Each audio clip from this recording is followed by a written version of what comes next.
with that context out of the way, we can dive into our main topic for today, which is destructive functions. So before, when we were using just immutable values as parameters, all you could really do was return a value from your function. It's true, you could technically also print a value, or you could write to a file, but you didn't have many options. If you called an add numbers function that takes two immutable values, all you can do is recombine those values somehow and do something with the result, either return it or print it to a value.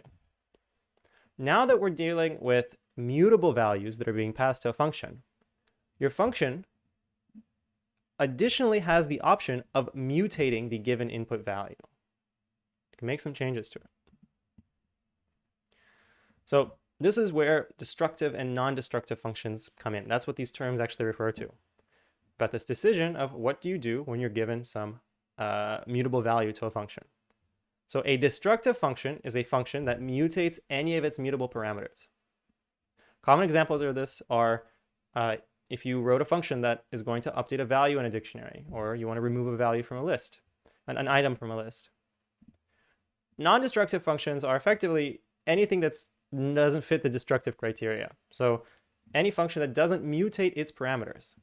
And so you'll notice this means that by definition, a function that only takes immutable parameters is non-destructive because it has nothing to mutate.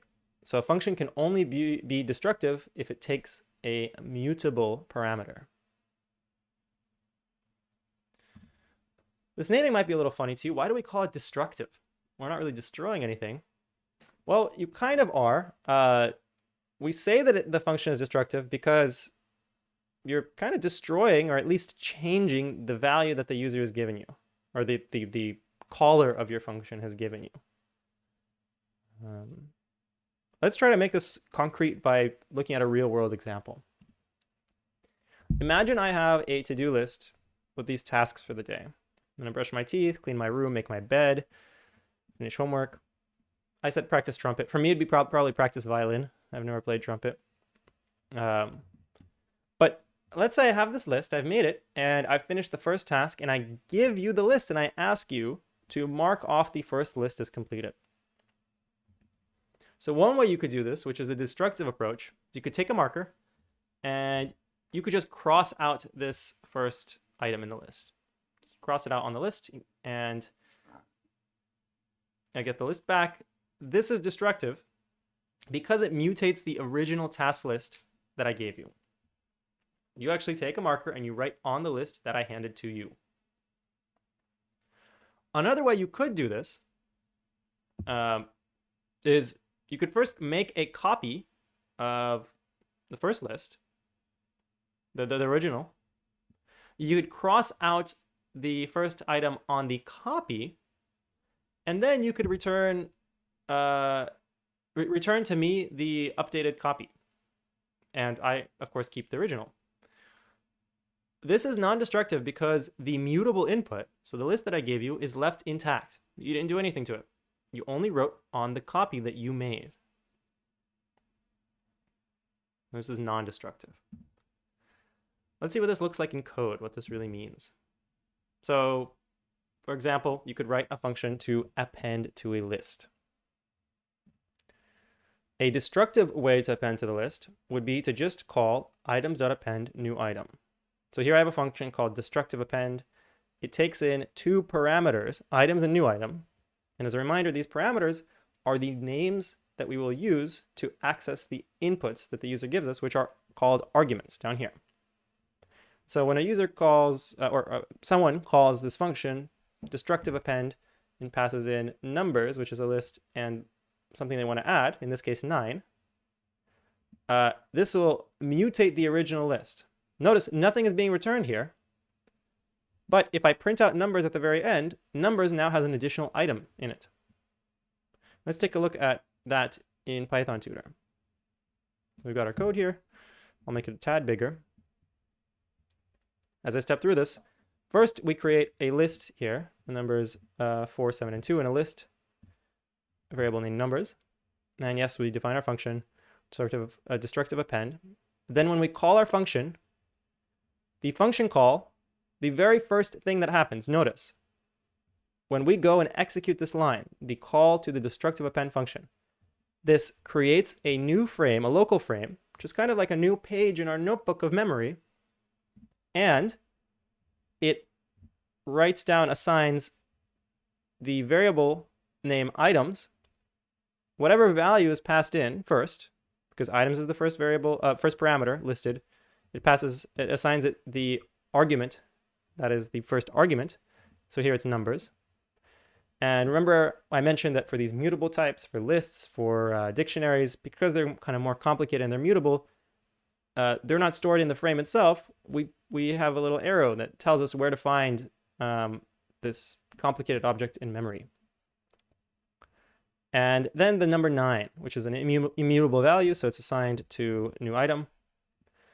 Here, the second argument 9 gets assigned to the second parameter, which is new item, the variable name here, new item. And now when we go to execute the body of our function, as soon as you call this next function, sorry, this next line gets executed, and I'm going to zoom out here to show this a little better. As soon as you call, run the line items.append new item, it actually adds another item to the list, which is still the same list that's pointed to from the global frame, because numbers is a mutable value. It's a list. So now after our function is done being executed, we throw away our frame, and that's fine. When we print numbers, 4729 gets printed to the screen. So the numbers value in the global frame actually got mutated. That means that this is a destructive function because we're mutating the input. How do we do this in a non-destructive way? Well, for a non-destructive approach, we can't make any changes to the original, so instead we have to make a copy, make changes to the copy, and then return that new copy back to the user, or whoever called us. So here our non-destructive append, same thing, 2 parameters, items and new item, and they're called down here with the arguments, numbers, and 9. But you can see inside of here, the first thing we do is we create a new list that's empty. We copy each item one at a time. So for each item in the given list, we add it to our new list. And then we add the additional item to our new list and return the new list. And so the original list is left untouched. At the very end here, when we print out the original list, we'll see that the original list is still 472 numbers, but we have this new variable, new numbers, which is a list that has 472 and 9. Let's see what this looks like in Python Tutor. So we call here, we create our list numbers, and we call create the function non-destructive append. Now in line 10, when we go to call our non-destructive append function, the same thing happens in the very first step as before. In the execution of the body, the very first thing that happens is we create a new frame here, and we assign the parameters here, items and new item. We make new variables in our frame that have assigned values of whatever the argument values were. So numbers, again, a mutable list, so we point to the same list. And new item here is the number 9. Number 9. And now as we step through, what happens? First, we create a new empty list. Then we go through and one by one copy all of the items from the original list into the new list. And finally, we will append the new item to our new list. And we return that new list, and we're going to assign it here to the variable new numbers. So now notice what happens. At the end of our execution, in the global frame, we now have a variable numbers, which is this list 472, and we have a variable new numbers, which is the list 4729. And so the original variable, the original value stored at with that variable, the original list, is untouched. So when we go to print them out, we'll see that the original prints out to be 472, and the new list is printed out to be 4729.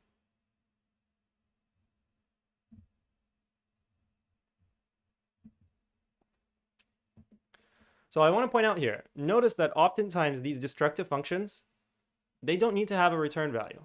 And that's because in the body of like your destructive function, the action that you take is actually modifying the value that's given. You modify the value. You don't need to create something new. You just modify whatever you were given. Whereas in non-destructive functions, because you can't modify the input, the only way you communicate back to the person who called you or whatever called you is by returning a value. Because in a non-destructive function, you end up having to make a copy and making changes to the copy, and you have to give that copy back to whoever called you somehow. And so therefore, oftentimes for these non-destructive functions, you usually have to assign the return value back to a new variable. We can just look at that here. In the destructive append, there was no assignment. You just made the function call and it made a change to the given list that was given as an argument. Whereas in the non-destructive version, you can see we had to return a new list. We had to return a new value because we made a copy to be non-destructive. And then you had to assign the output of your function, the return value of your function, to a new variable, new numbers, to save that result.